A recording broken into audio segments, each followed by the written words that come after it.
Yo los saludo con mucho cariño desde esta ciudad de Huamantla, en el corazón de la ciudad, y vamos a presentar, para mí es todo un honor, presentar a don José Hernández Castillo, mejor conocido como Cheche, un personaje que mantiene viva la historia de Tlaxcala.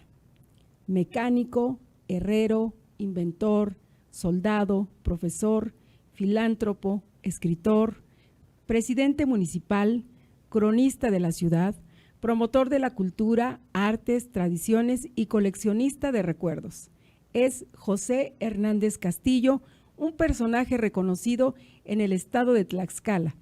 La mayoría lo identifica con el mote de Cheche.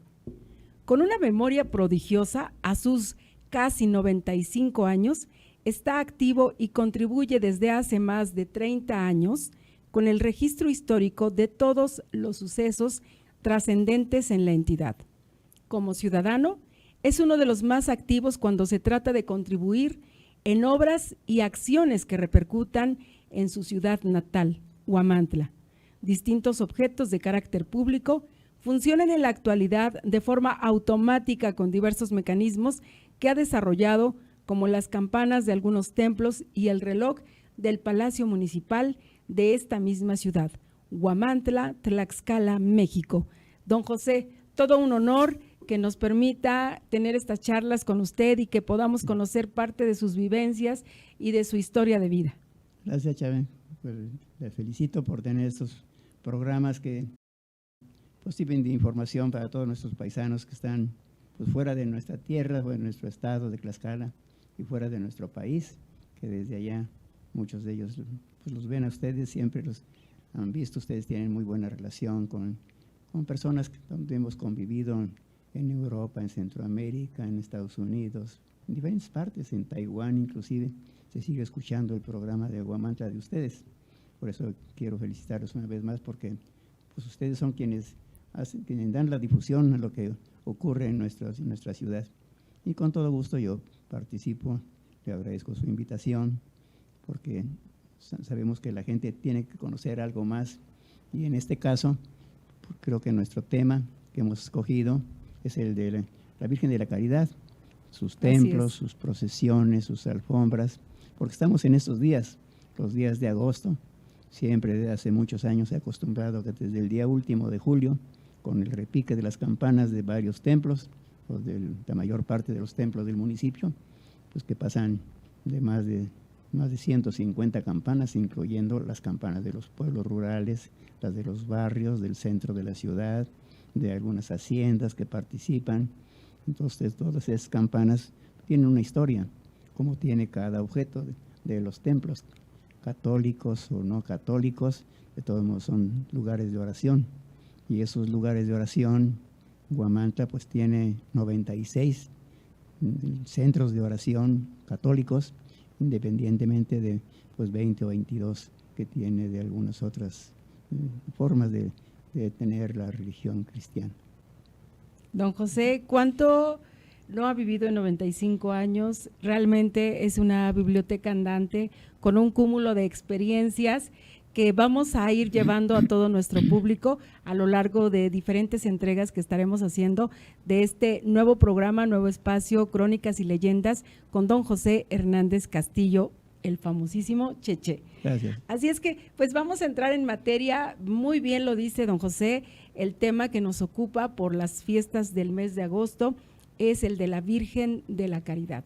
Y vamos a hablar desde diferentes aspectos, porque su familia además tiene creo que un antecedente histórico muy importante para toda la tradición que se ha tejido en torno a la fiesta religiosa. Así que le pedimos nos platique la historia tanto de la llegada de la imagen como posteriormente también de la elaboración de las vestiduras sagradas de la Virgen de la Caridad, que en realidad es la Virgen de la Asunción. Aquí la hemos bautizado como Virgen de la Caridad. Sí, pues así ha sido. Bueno, tuvimos la suerte de asistir en una peregrinación que se organizó a España y que Miguel Corona, nuestro amigo de siempre, y otras personas que lo acompañamos a hacer este viaje. conmemorando los 450 años de la fundación de nuestro pueblo de Huamantla. En ese tiempo, me refiero a 1984. En 1984, pues entre otras cosas que el objetivo de viajar hacia la madre patria, como acostumbrábamos antes decirle, a España, pues fue para hacer algunas investigaciones en el Archivo de Indias, entre otras encontrar copia de la cédula real, que lamentablemente se perdió en Huamantla ya por los años de 1946-47, y era una información pues, que ya existen también copias. Esas copias fueron tomadas de esa cédula real para entregarle una copia a cada uno de los caciques de ese tiempo, de los barrios. Me refiero a 1528, porque la cédula real está firmada por el emperador Carlos V, 20 de mayo de 1528. Y entonces ese documento, que mucho tiempo estuvo en Tlaxcala, porque al traerlo los indígenas, los fundadores, los señores que representaban a los diferentes lugares y tribus del pueblo, que después recibe el nombre de pueblo de San Luis Huamantla, un título que ya le da el rey al firmar la cédula real, pues ya tiene que poner el nombre del pueblo nuevo, ya no pone el nombre de las tribus, como antiguamente se llamaba, Cuahumantlan o Cuamanco, diferentes pronunciaciones que tenía el lugar de los árboles alineados, que esa es su identificación de Huamantla. Pero entonces, al tener ya la cédula real, lógicamente, esto todo sucede hace 500 años, poco menos de 500 años, en nuestra región. Estamos por conmemorar un año más de la fundación, el 18 de octubre. Bueno, pero antes, pues todos sabemos que en la conquista que propiamente la realizan los tlaxcaltecas, al lado de Hernán Cortés, claro, porque ellos traían sus armas y venían precisamente con la intención de conquistar los nuevos pueblos de América.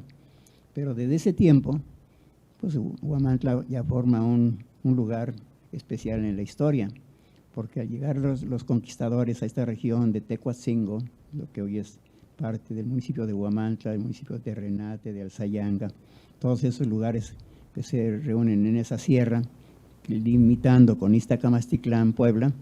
Entonces, pues todo eso se hizo de acuerdo a la enemistad, que de alguna manera no existía una enemistad formal, pero sí los otomís de esa región de Tecuatzingo tenían una especie de laberinto de montículos, de pirámides pequeñas, que ellos le llaman los teteles, hasta la fecha existen, y en ese lugar los tlaxcaltecas los llevan a los otomís, que llegan como una tribu nómada. Los tlaxcaltecas les dan asilo, les dan sus tierras en comodato, no en propiedad, para que cuando fuera una invasión de parte de los mexicas, de los aztecas, para querer conquistar esa parte de Tlaxcala, hubiera las tribus guerreras de los otomís que defendieran esta parte norte del estado de Tlaxcala, o de la provincia, después provincia, pero en un principio de los señoríos de Tlaxcala. Sabemos todos que Huamantla pertenecían al señorío de Tizatlán. Eran 4 señoríos: Tizatlán, Tepetipa, Ojotelulco y Quiahuiztlán. Entonces, al señorío de Tizatlán pertenecía a Tecuatzingo. Por lo tanto, toda esta región de Huamantla, Ixtenglo, Xicaltepetl, Tequesquitla, Alzayanga, Juapiaste, etcétera, los municipios que se fueron formando con otro tiempo, pertenecían a esta región. Y la cabecera, como lo dicen los documentos, la cabecera de Tecuatzingo era Cuahumantlan, Cuau de Cuauil, man de junto formado, y el locativo, lugar de árboles juntos o formados. Entonces, la cabecera pues era lo que hoy es la ciudad de Huamantla. Y a eso dependían todas esas tribus.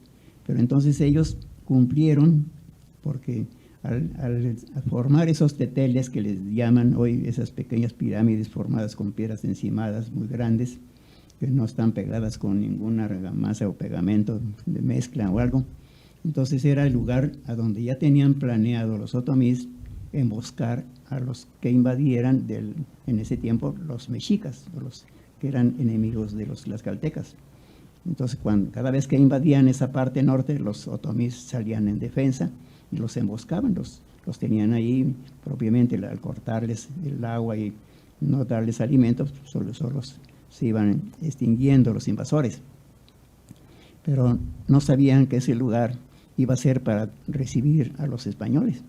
Cuando los españoles se dirigen ya de Veracruz, de Zempoala, y ya llegan a Iztacamastitlán, y propiamente bajan estos cerros del Tlacajolo, que hoy pertenece pues a la zona de Tlaxco y de Terrenates especialmente. Entonces, al llegar ahí, ellos propiamente cayeron en esa emboscada, los españoles. Y fue el lugar a donde mueren los primeros caballos, primeros jinetes también, desde luego, algunos capitanes, especialmente la historia de los españoles, que le escribe Bernal Díaz y otros españoles, dicen que solamente hubo un muerto, que fue Pedro Morón, el capitán Pedro Morón. Pero si uno recorre esos lugares, bueno, nosotros desde que éramos pues muy jóvenes, recorríamos todos esos cerros y se seguían encontrando, y hasta la fecha siguen encontrándose restos de armaduras, de yelmos, de espadas. Hay varias personas que en Huamantla, en Libres, en Oriental, en varios lados, hasta han coleccionado algunas armas de los españoles. Quiere decir que esas armas pues, no se las quitaron por la buena a los españoles. Para quitarle a un militar un arma hay que dejarlo muerto para poder quitar el arma. Entonces, y ellos ya tenían una estrategia. Ya tenían su estrategia, porque ese lugar estaba preparado para la invasión de los mexicas. Pero caen en ese laberinto, en esa emboscada, caen los españoles. Entonces ahí los españoles les cortan el río Apulco, que es el que pasa precisamente en Iztacamastitlán, cerca de las capillas, y al quedarse sin agua, no tenían agua que tomar los caballos, ellos no tenían también agua para sus alimentos, y fue la causa en que propiamente quienes habían ganado aquella estrategia, aquella batalla, posteriormente ya se convierte en una batalla, pues eran los otomíes. Pero los tlaxcaltecas llega Xicoténcatl, Sayancatzi, y es quien les propone a los otomíes que no se les extermine matándolos de esa manera a los españoles, sino hay que llevarles agua y comida para que se repongan y entonces ya declararles nuevamente la guerra.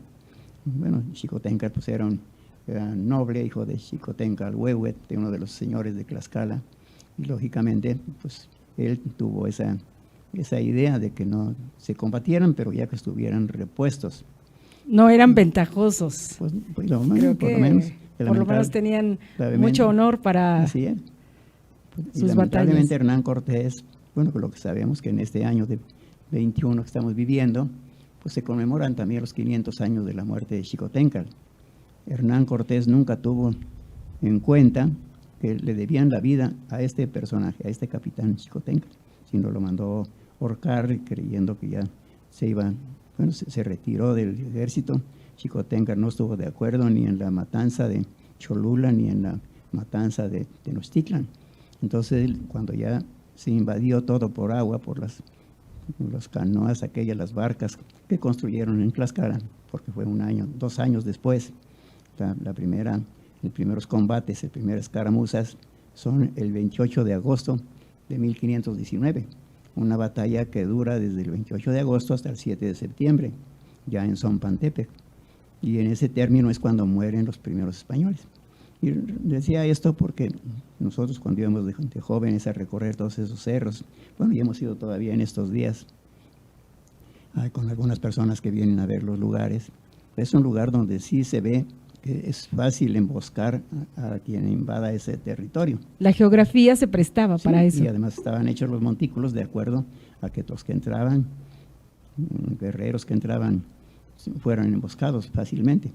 Nunca se imaginaron los otomíes que iban a llegar guerreros a caballo y con armas de pólvora y tantas cosas que y que los imaginaban como seres extraordinarios, inmortales incluso. Sí, porque tenían la idea de que cuando llegaran Quetzalcóatl, que debía tener, ser un hombre barbado y ser corpulento, y ven que llegan los españoles precisamente ya con otro tipo de fisonomía que la de los indígenas. La tez blanca, los ojos de color.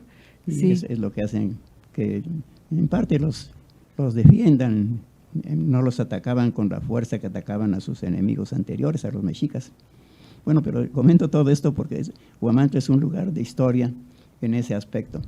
Hace pocos meses, el día que nos vacunaron aquí en Huamantla, después de la vacuna, bueno, nos fuimos a ese lugar porque venían personas de antropología y querían conocer esos lugares, ver, y fuimos con ellos. Aún después de vacunarnos, pues nos sentimos bien, yo no tuve ninguna reacción, y fui con ellos después de la vacuna y estuvimos ahí pues todo el día, se puede decir hasta en la tarde que regresamos. Pero si esas fotografías las tomáramos actualmente con un dron o con un helicóptero, veríamos cómo está aquel laberinto de teteles, de pequeñas pirámides para haber emboscado a los españoles. Pero me comento esto porque esa zona de Tecuatzingo pues, ha tenido varias épocas, varias batallas en diferentes épocas y con diferentes propósitos. Pero bueno, pues en ese lugar, es donde se emboscó a Hernán Cortés. Pero decíamos esto porque posteriormente, después de esa batalla, ya viene la alianza, un principio de la alianza se realiza ya en esa región. Ya entonces, después de que Xicotenca obviamente les perdona la vida, y a él le debían la vida a Hernán Cortés y sus tropas, porque ya abrió el río Apulco, volvió a entrar el agua para sus caballos, les mandaron tamales, pues todo eso lo dice Bernal Díaz del Castillo. Muchos están más enterados que nosotros porque no hemos estudiado historia, pero hemos leído sus crónicas de Bernal Díaz y de otros historiadores. Entonces, mirando todo eso, pues ellos lógicamente tenían también un ser supremo a quien encomendarse para ganar sus batallas, los otomís. Me refiero a esto porque nuestra devoción a una imagen femenina no es nuevo desde que llega nuestra Virgen de la Caridad, sino ya los antepasados, los otomís, y ya tenían a Xochiquetzali, que era una deidad femenina. Entonces tenía posiblemente más poder ella que Otontecutli, que era el dios de la guerra. En el Códice de Huamantla, que lógicamente está editado para que todo el mundo lo pueda ver y que se encuentra. El Códice de Huamantla está en la Biblioteca Nacional de Antropología. Es el códice, lo considera la Fundación Alemana como el códice en papel amate más grande del mundo. Los alemanes tienen parte de este códice, que hasta la fecha, desde que vino el barón de Humboldt en 1804, pues él se llevó parte de ese códice para estudiarlo. Entonces los alemanes han estudiado muy a fondo el Códice de Huamantla. Y ahí aparece en ese códice, aparecen dos caballeros a los lados de una de las páginas, se puede decir, de las secciones, ya dos personajes a caballo, y en el centro aparece ya la figura de Hernán Cortés como lo pintaban los indígenas. Y aparece la mayor parte de los decapitados y muertos ahí fraccionados son indígenas. Lógico que ese códice ya fue pintado también posteriormente a esos combates por órdenes de los mismos españoles. Y a los españoles pues no les convenía que pusieran la cantidad de muertos que tuvieron en Tecuatzingo. Sí, deben de ver. Ese códice de alguna manera podemos decir que estuvo hecho a modo. Sí, para no hacer quedar mal al conquistador. Sí, porque eso ya fue hecho ya por órdenes de los mismos españoles, es un códice pues ya casi colonial, pero hay otros documentos donde sí aparecen también los españoles muertos, y sobre todo como le decía, todo lo que se encuentra en ese lugar, de fragmentos de armas, de espadas. Aquí hay pues varias personas que tienen inclusive armas de oficiales, de espadas, porque es muy diferente el sable y la espada de un soldado a la espada de un oficial, como era Pedro Morón, que era el capitán, uno de los capitanes que venían con Cortés. Entonces, pues todo eso, pues lo hemos leído en diferentes partes, hemos tenido la oportunidad de conocer la sala donde está el Códice de Huamantla, la Biblioteca Nacional de Antropología. Recuerdo esto porque, pues gracias al gobernador José Antonio Álvarez Lima, que era el gobernador en ese tiempo, me refiero a 83, 84, director del Instituto Tlaxcalteca de Cultura, que era el doctor Sabino Llano Bretón, de varias personas de Huamantla, Saúl Galindo, Miguel Corona, varios que anduvimos, mi compadre Eduardo Bretón, pues nos íbamos a todos esos lugares para ver qué encontrábamos, para ir dando más información a la doctora Carmen Aguilera, que es la que se dio a la tarea de explicar el códice, de editarlo. Entonces la doctora Carmen Aguilera y en parte también la maestra Mercedes May de Angulo, ellos hicieron gran parte de este códice. Y tuvimos la oportunidad, como ya decía, de visitar la sala donde está con mesas grandes. Tuvimos la suerte de que pudieran, por las relaciones que tenían ya entre el gobierno y el gobierno federal y la ayuda que dieron los antropólogos, especialmente también Yolanda Ramos Galicia, pudimos lograr que se extendiera el códice en diferentes mesas y con unos fotógrafos especializados en esta materia de la familia Rosete de la Ciudad de México. No tiene que ver nada con los Rosete Aranda de Huamantla. Entonces logramos que se sacaran las fotografías y hacer la publicación. Entonces hizo la publicación en la que, repito, están los caballeros españoles, ya montados, 2 de ellos, y en el centro está Hernán Cortés. Pero aparece toda la historia de los prisioneros, cómo los detenían, cómo se los llevaban para ofrecerlos en sacrificio. Pues muchas cosas de estas que aparecen y que todavía se tienen en cuenta, o los tuvo en cuenta la doctora Carmen Aguilera para hacer la publicación. Claro, con ella venían pues varias personas, venían sobre todo paleógrafos que dirigía la maestra Rosaura Hernández, que es quien fue editando y investigando todos los glifos y los jeroglíficos que traía este documento para realizar el códice.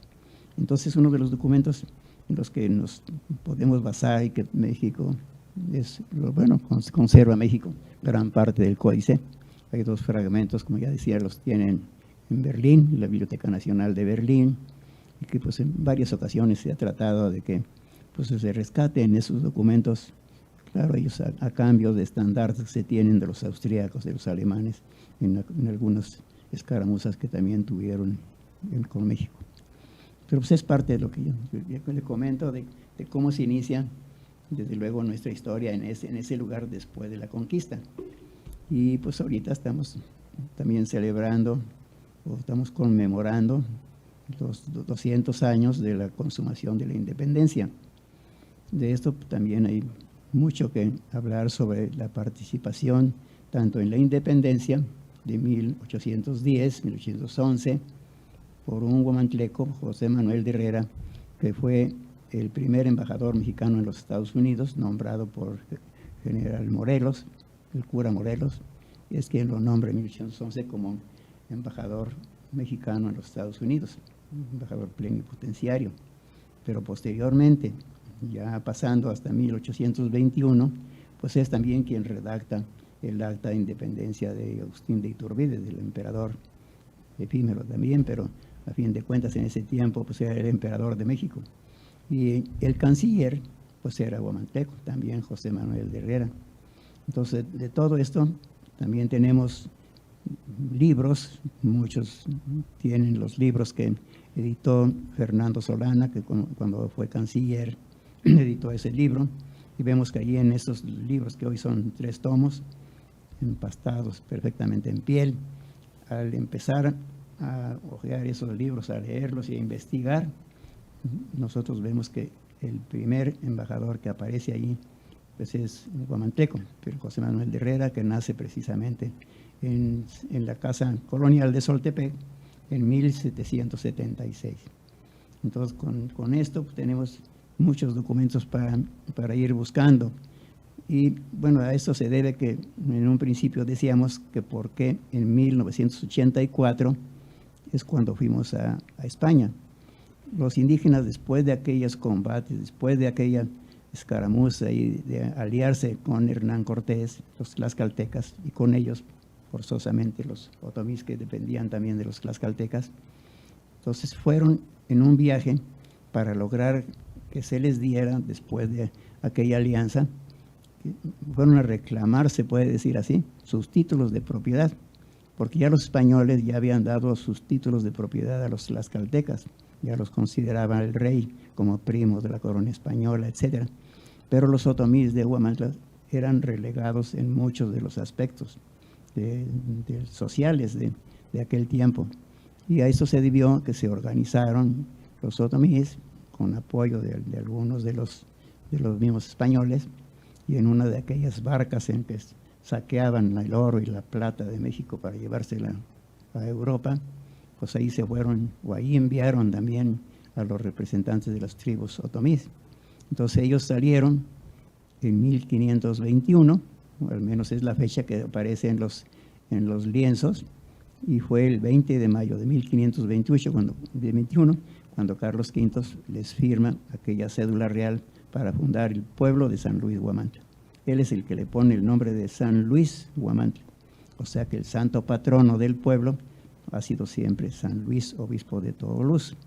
Pero siempre se ha tenido la veneración, como ya decía en un principio, a la imagen, a la Virgen de la Caridad, como le tenían los indígenas, a Xochiquetzali, que también era la deidad femenina, y aquí pues es una devoción que se tiene a la Virgen, y en honor de ella, pues, cuántos guamantlejos se han escrito, muchos, se han hecho libros, y sobre todo teniendo como patrona, o segunda patrona, podríamos decir así, la patrona femenina, a la Virgen de la Asunción. Y como en otros lados se le ha dado el nombre de Virgen de la Caridad. Coincidentemente, cuando nosotros fuimos, digo nosotros todos, el grupo que fue, y nos animamos a ir a esta investigación, al Archivo de Indias, pues también visitamos, desde luego, a Sanlúcar de Barrameda, que es a donde se encuentra la Virgen de la Caridad coronada, que es la primera imagen que venía para Tlaxcala o para Huamantla.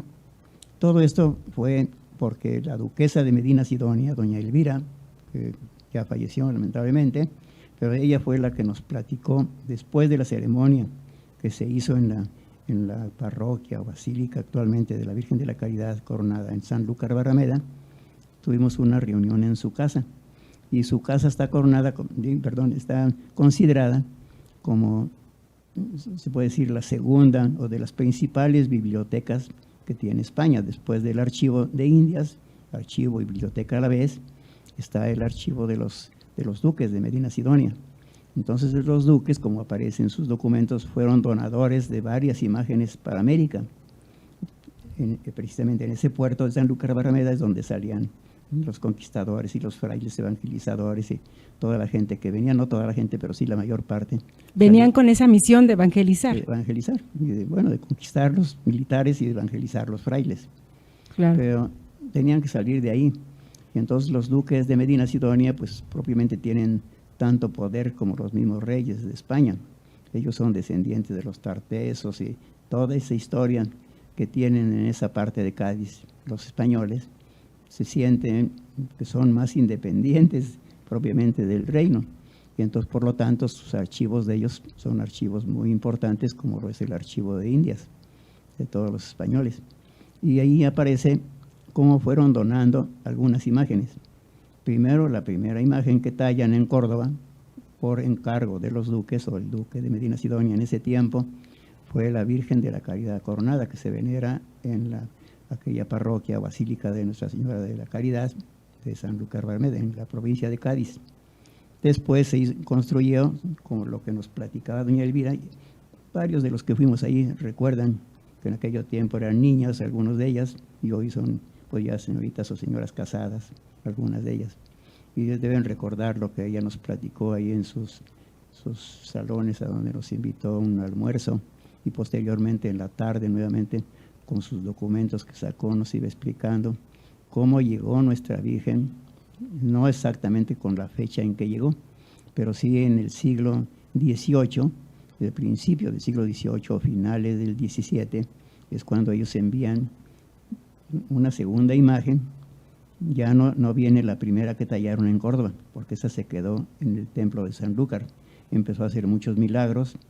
El encargado de traer a la Virgen para acá, para Tlaxcala o para América, pues tuvo problemas con algunas personas en el muelle, ahí en el puerto, y entonces murió en un duelo. Él, al faltarle a alguno de las personas aquellas, a su familia, a su esposa o la hija que venía con él, entonces él retó a duelo a aquellas personas y murió en el duelo en aquel puerto.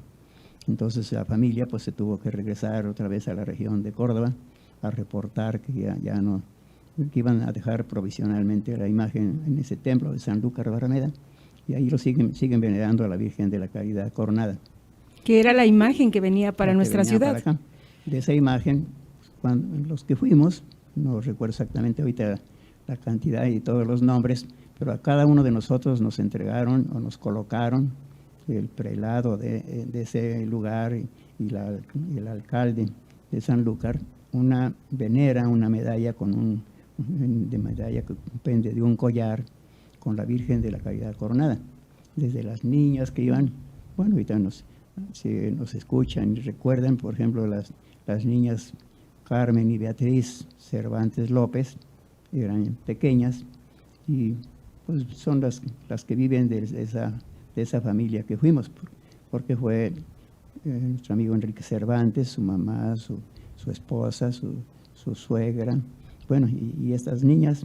Pero sí, también está la doctora Menita Hernández, que está aquí en Huamantla, tiene su consultorio, y ella recuerda cómo siendo niñas ellas, les colocaban aquellos personajes de Sanlúcar, los collares con la venera de la Virgen de la Caridad Coronada en plata. Entonces las iban nombrando en aquel pasillo grande de la iglesia, y ahí nombraban doña Beatriz, el apellido, Cervantes López, y doña Carmen, pues eran las niñas, eran claro, doñas para ellos. Bueno, entonces ellas recuerdan todo eso, pero digo esto porque al comentarnos la duquesa de Medina Sidonia, que esa imagen ya no la dejaron venir porque hacía muchos milagros, mandaron a hacer otra imagen. Tallada en madera. Todas fueron talladas en madera. La segunda fue para Cuba, que ahí aparece como si fuera una imagen aparecida para los marineros, pero la veneran en Santiago de Cuba. Y la tercera, que es la que nosotros tenemos en Huamantla, que es también con facciones muy especiales.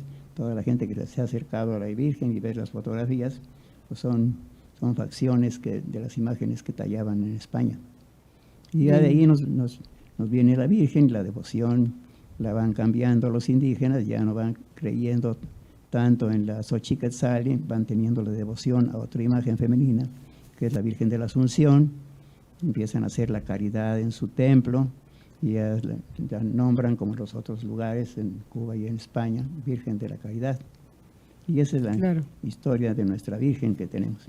Y luego, pues, sus templos que se le han construido desde la primera ermita, que era la ermita de San Nicolás. San Nicolás era uno de los 19 barrios que tenía Huamantla, de los cuales ya desaparecieron 3, que han sido San Juan Bautista, San Diego de Alcalá y San Nicolás de Tolentino. Y donde estaba la capilla de la ermita de San Nicolás Tolentino, es a donde se construye este templo barroco, que lamentablemente, pasando los años, también fue demolido por una mala decisión de quienes en ese tiempo venían a coordinar por lo de la iglesia, que querían hacer una basílica grande, porque no cabía la gente, los peregrinos que venían el 14 de agosto y todo el mes, no cabían en esa pequeña iglesita, y entonces mandaron a hacer una muy grande, de arquería de tipo ojival, de 6 arcos, que por haber ahorrado la cantidad de cimientos, los cimientos que debían de haber sido de 2 metros, los hicieron de 1,5 metros, luego construyeron a terminar en la cúpula, en la parte alta de la ojiva, alrededor de 18 o 20 centímetros, lo que debía haber tenido 40 centímetros, entonces eso se abrió y se derrumbó por sí solo en una madrugada. Entonces este templo, pues pocos lo conocieron porque nunca se terminó, pero ya tenía murales. Y derribó, ¿verdad? Se cayó, se colapsó. Sí, y eso fue lo que afectó las cúpulas de la iglesita pequeña del santuario barroco. ¿Por eso es que también la tiraron? ¿Por el daño que sufrió? Sí, se abrió parte de la cúpula, porque estaba casi pegada la iglesia grande que venían construyendo, casi la pegaron en el respaldo, en el ábside del santuario, y fue lo que abrió parte de las bóvedas que podían haberse inyectado.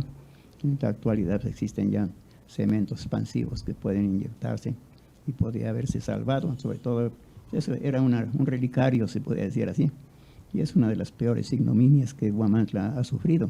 Por supuesto, esta es parte de la historia que le duele a los guamantecos, el haber perdido este templo, que además dicen que tenía una arquitectura bellísima y que bien pudo conservarse.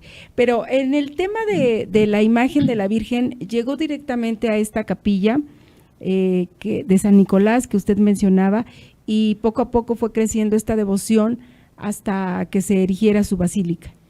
Pues sí, se sabe que ya cuando el padre Lechuga, que es a quien mencionan mucho en los libros, del cual no existe también los datos exactos de dónde vino y en qué fecha vino, pero a él ya le correspondió estar en el santuario barroco.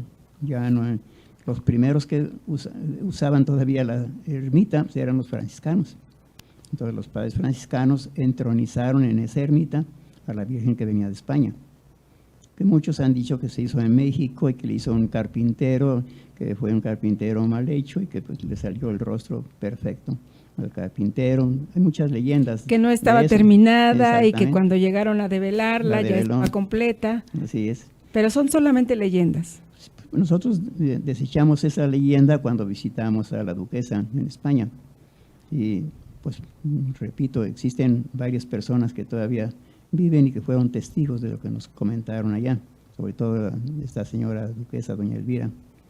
Bueno, y entonces pues la veneración a la Virgen de la Caridad nace precisamente cuando la gente, sobre todo la gente joven, pues va dejando de creer en la diosa Xochiquetzal y la diosa de las flores, del amor, de las bellas artes, todos esos títulos que tenía la deidad indígena, y van dedicando ya su devoción hacia la Virgen de la Caridad.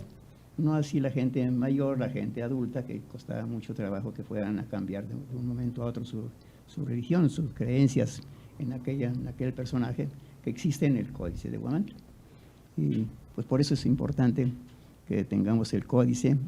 La idea es que en el Museo de la Ciudad se pueda construir la bóveda, la cripta de los códices, a donde estén tanto el Códice de Huamantla como los lienzos de la Fundación, que afortunadamente se han logrado rescatar 5 de ellos, porque los demás están en propiedad o en poder de los descendientes de los fundadores, de algunos de ellos. Y otros más, pues no se sabe qué fin hayan tenido. Pero los 5 que conserva la Asociación Civil, Centro Social, Recreativo y Cultural, en el momento que estén las bóvedas instaladas, en ese momento la Asociación Civil tiene que entregar los códices para que todo el pueblo entre a visitar el museo de la ciudad y pueda observarlos. Esos códices que narran esa historia tan rica que tiene nuestra ciudad. Sí, nuestra ciudad. Sobre todo hay uno de ellos, el más grande de ellos, donde aparecen 5 de los fundadores. Y son los primeros retratos que se hacen de un indígena al estilo español, porque los códices, claro, retrataban como aparecen en los códices, con sus rostros así un poquito grotescos. Pero quien dibujó ese códice, los lienzos de la Fundación, ya los dibuja con un sombrerito, con su pantalón ya al estilo español, un pantaloncito en vez de tener la túnica que tenían, y los van haciendo ya al estilo.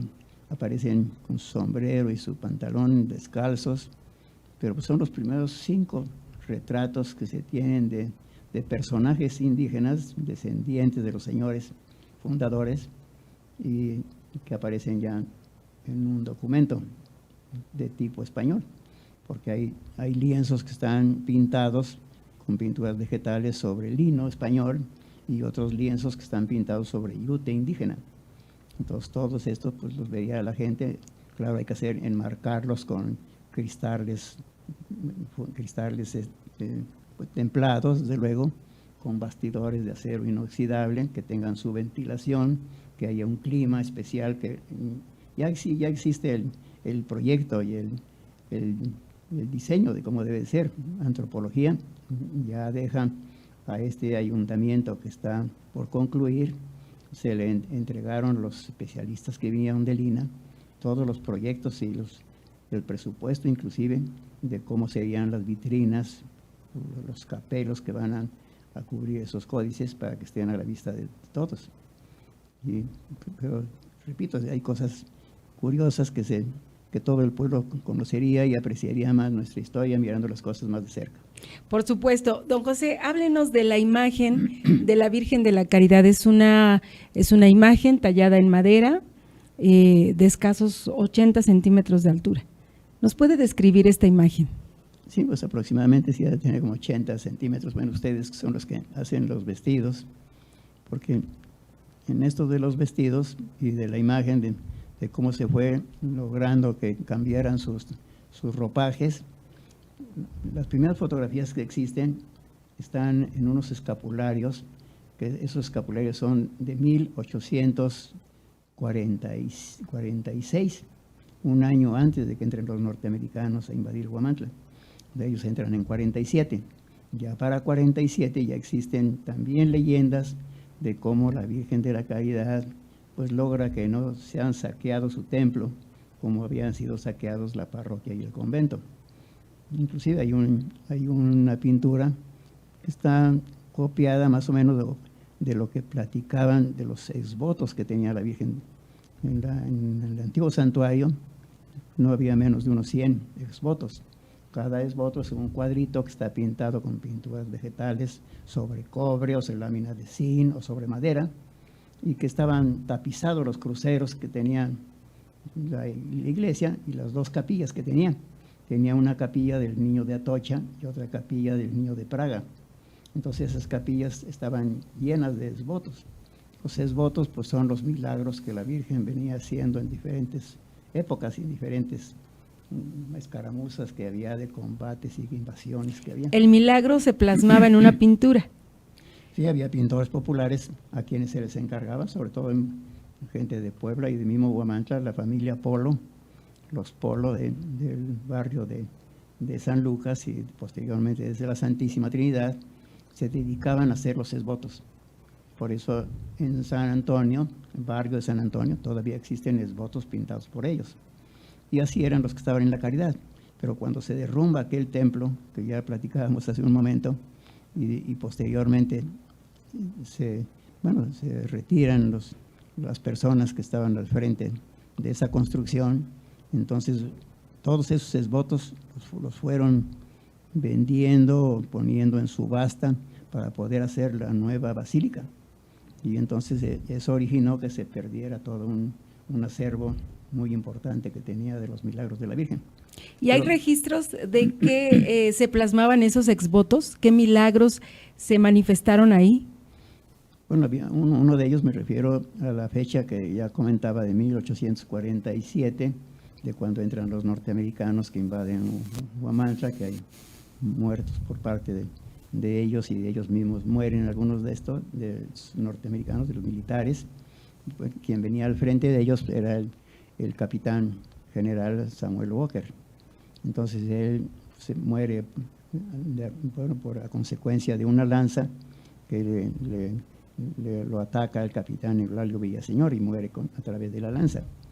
Hay también leyendas de que se dice que Josefa Castelar es la que dispara el cañón que dio muerte a Walker, pero hay pinturas de los mismos americanos en libros que están editados por ellos, donde es atravesado Walker, inventor del primer revólver, por una lanza de Eulalio Villaseñor.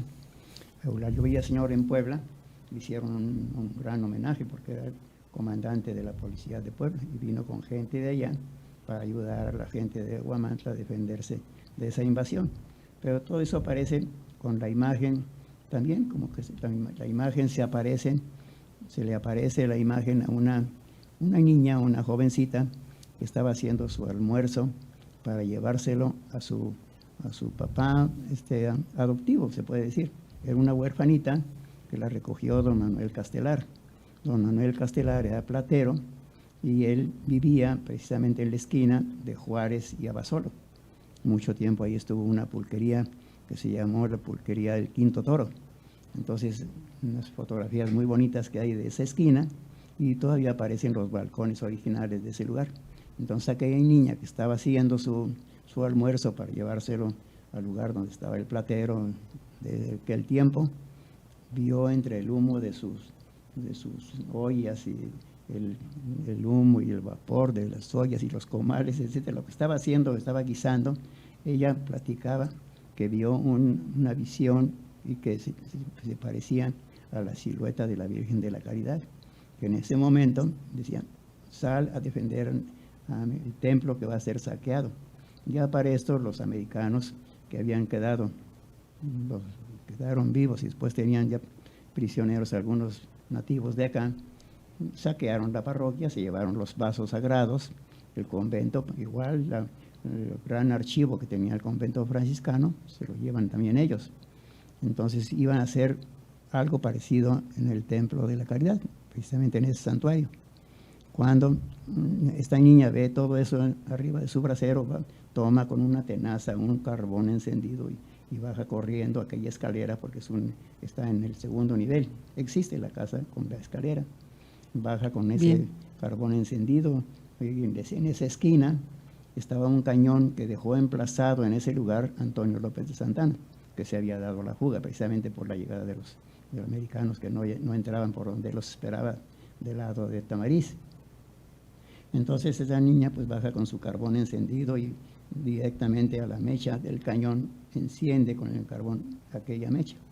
Dicen, ¿cómo aquella niña o aquella jovencita, si no sabía nunca ni encender un pivote de una pistola, iba a encender un cañón? ¿Cómo sabía dónde estaba la mecha, si el cañón estaba cargado o no, si el cañón estaba apuntado o no, a dónde venían los americanos? Pero muy reciente de esta administración, el presidente Jorge Sánchez Jasso recibió a los norteamericanos que venían con libros y con fotografías de algunos de sus antepasados para venir a una ceremonia, y pues a ellos también se les hizo raro que en Huamantla se les recibiera como amigos, porque venían entre ellos descendientes de... Con ese antecedente, claro.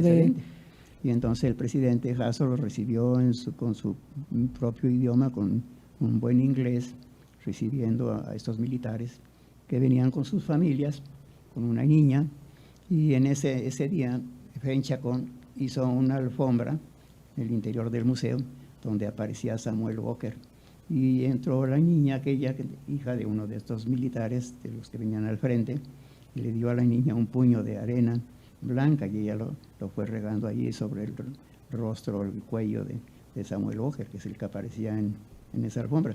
Entonces eso pues les causó admiración a los norteamericanos que vinieron, que aquella niña, bueno, estuviera haciendo aquello, y les pareció muy bien que hubieran hecho todo esto. Dejaron documentos, algunas copias de los documentos, no son ningunos documentos originales, que varios los sacaron en copias.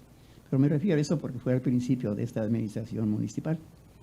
Entonces, pues se llevaron una buena impresión, porque primero la ceremonia que se hizo para recibirles ahí frente a lo que es la Casa de la Cultura, y posteriormente pues se les atendió con alimentos y hospedaje hacia algunos de estas personas. Claro, y ahí hubo intercambio de información sobre ese hecho histórico que se suscitó aquí en Huamantla. Sí, porque ellos traen documentos ya precisamente cuántos murieron en Tamariz, cuántos murieron en la calle del Tiro, precisamente aquel disparo de aquel cañón que supuestamente en la leyenda enciende Josefa Castelar, aquella jovencita, pues él da muerte a más de 17 norteamericanos. Eso es lo que ellos dijeron, y lo dijeron públicamente en aquella ceremonia. Entonces murieron más, otro tanto más entre el camino de Huamantla a Tamariz, mueren otro tanto de ellos. En ese trayecto muere Samuel Walker, y Samuel Walker, capitán general, es sepultado en Tamariz, y allí estuvo sepultado desde 1847 hasta que terminó la Segunda Guerra Mundial, donde uno de sus descendientes, un general del ejército americano, vino a reclamar. Yo recuerdo que el presidente municipal era nuestro amigo Melitón Sánchez. Entonces a él vino a pedirle que le pudieran entregar el cadáver de Samuel Walker, pero ya se les llevó a donde están sepultados los del Calvario, y Samuel Walker estaba sepultado en Tamariz, porque él muere a consecuencia de la lanza del capitán Eulalio Villaseñor, pero muere en el camino, en el trayecto a Tamariz. Bueno, todo eso, pues afortunadamente vinieron personas que son descendientes de ellos y a confirmar cuántos de ellos fallecieron. Pero es parte de lo que, entonces esta niña que ve a la Virgen de la Caridad, pues baja a encender aquel cañón, según la leyenda, pero el exvoto así estaba. Bueno, algunos que fuimos acólitos y que todavía nos acordamos de aquello. Claro, ¿usted lo alcanzó a ver todavía? Vimos todos los exvotos. Todos los exvotos. Sí, pues, y en ese particular sí lo pudo observar. Sí, y ese mismo exvoto y esa misma leyenda la plasmó pues un pintor, también paisano nuestro, Irving Ormos, que pues, hoy está en Tepetipa, está decorando ahí iglesias, y él pintó un mural en el Club de Leones, donde aparece ahí el santuario, como lo vemos en las fotos antiguas, y aparece el disparo del cañón. Claro, su pintura de él, su recreación que hace, se ve el proyectil que sale del cañón, aquel cañón de antecarga, y va en el aire rumbo a donde están los norteamericanos. Un norteamericano, en su pintura de él, se pone un cuadro de los que ya había saqueado en la parroquia o el convento, y se lo pone así como atajándose con el cuadro para el disparo. Y se ve que el proyectil va a caer donde está el caballo de Samuel Walker, y están varios de sus soldados alrededor de él. Aparecen las palomas de las torres estas barrocas, como salen las palomas de las campanas de las torres en el momento del disparo y el ruido del cañón. Con, ¿no?, el estruendo. Con el estruendo. Bueno, es uno de tantos murales que se han hecho, pero basados en esos esbotos. Hay varios esbotos de la batalla de Porfirio Díaz de 1876, cuando el general Porfirio Díaz, que uno de sus cuarteles estaba frente a lo que hoy es el Museo Taurino de Huamantla, y en ese mesón era su cuartel. La casa era de un señor Juan Rivera, que era compadre del general Porfirio Díaz, y cada vez que venía a Huamantla, él le prestaba sus mesones, tenía varios mesones. Precisamente en la calle de Mesones, que Huamantla tuvo una calle que se llamó Calle de Mesones, lo que hoy es la calle Allende, entre Aldama y Zaragoza. Allí estaba pues el mesón de San Javier, el mesón de San Antonio, el mesón de San José en la mera esquina. Bueno, como había el mesón de Jesús, que así ya estaba entre la Basolo y la Allende. Pero de esa época de los mesones, pues allí aparecen parte de las leyendas. Y en eso de Porfirio Díaz, pues él sale de Huamantla para atacar al general Ignacio Latorre, que era el comandante de las tropas del Lerdo de Tejada. Claro, todos sabemos que cuando muere Benito Juárez muere en 1872. Entonces, quien queda en lugar del presidente Juárez, pues es el licenciado Sebastián Lerdo de Tejada, que era el presidente del Tribunal Superior de Justicia. Entonces él no había expresidente, nuestras leyes no marcan un expresidente, pero en ese tiempo el presidente del tribunal pasaría a ser presidente interino. Pero él es presidente titular hasta 4 años, desde 1876, 77, 78, etcétera. Pero hasta 1876 es cuando ya le tocaba salir, y entonces él trata de reelegirse. Y Porfirio Díaz en Tuxtepec forma su tropa, su ejército de voluntarios, que lo viene incrementando en Tehuacán, etcétera, en Tepeaca, en otros lugares, en Huamantla. Entonces se va a atacar al general Ignacio Latorre a Tecuac.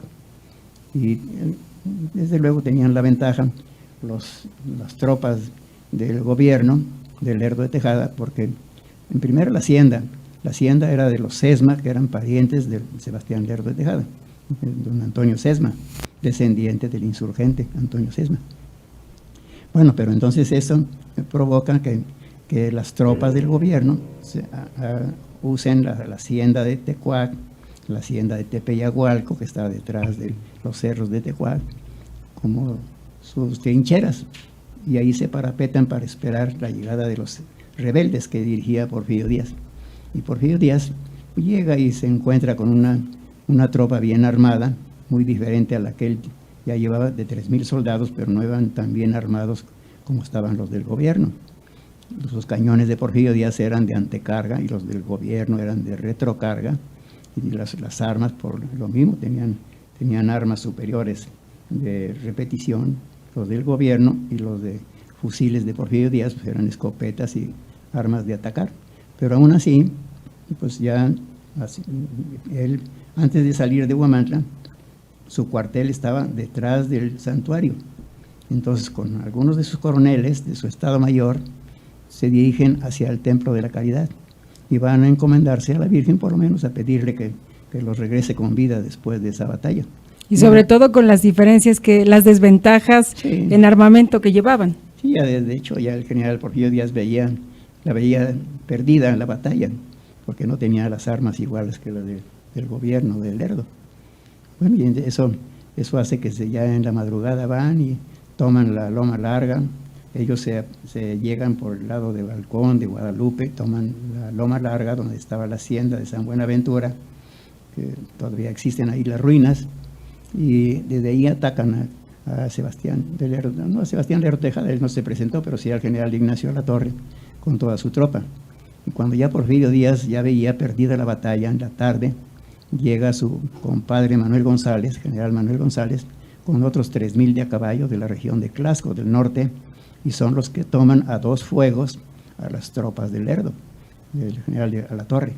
Y al tomar esas, entonces ya cuando Porfirio Díaz veía perdida la batalla, es cuando, según la leyenda, dicen que él veía, porque así lo platicaba cuando venía a Huamantla, entre los cañones y el humo de la pólvora y los cañones y la tormenta, que en ese momento se acercaba y estaba cayendo el aguacero, veía la silueta de la Virgen de la Caridad. Y él, al ganar la batalla, al llegar su compadre Manuel González y gana la batalla contra Alatorre, quedan victoriosos y desde luego Lerdo de Tejada se va a Estados Unidos, deja de ser presidente, entra provisionalmente como presidente el general Juan Nepomuceno Méndez, que era de los generales que combatieron, y pues parte de eso lo escuchaba nuestra familia, porque uno de los tenientes coroneles, que era el teniente coronel Félix Carpio, pues fue esposo de mi tía Conchita, y no tuvieron familia, se casaron ya muy grandes, y entonces yo fui su ahijado de bautizo. Entonces sus pláticas de ellos, sobre todo de la tía, porque ya a él ya casi no lo recuerdo bien. Bueno, y entonces a esto se debe que cuando el general Díaz gana la batalla, se regresa nuevamente a dar gracias a la Virgen de la Caridad y le ofrece traerle la palma de la victoria, que es la que los militares usan para simbolizar la victoria. Y a esto se debe que traer la palma, una palma pequeña con perlas y brillantes, según aparecen las fotografías. Aquí en nuestras fotografías que ahorita traemos aparece la palma que dio él, que no se parecía en nada a la palma que está usando la Virgen desde ese tiempo, porque esa palma original se la robó el general Celso Cepeda en la Revolución. Ya pasando casi 30 años, el general Celso Cepeda entra con su tropa al templo del santuario y le quita la palma a la Virgen. Estaba en un nicho que no tenía cristales, no estaba protegido. Entonces él entra, ese nicho existe en el templo de Jesús, es el nicho donde está Padre Jesús de las 3 caídas en el templo. Es el nicho de la Virgen. El templo, y ese era de la Virgen originalmente. En las fotografías que lo estoy mostrando aquí aparece ese nicho. Pues hay mucho que hablar de la Virgen de la Caridad.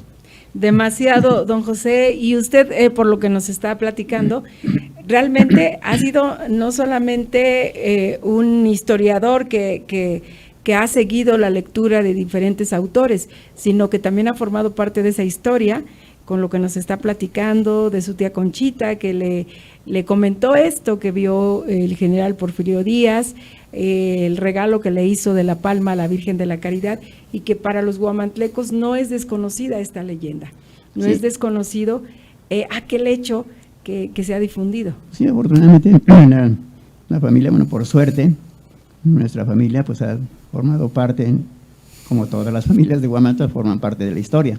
Pero en la nuestra, en el caso de la Virgen, pues parte es esto de la leyenda de Porfirio Díaz, porque así lo platicaba este señor que era teniente coronel, Félix Carpio.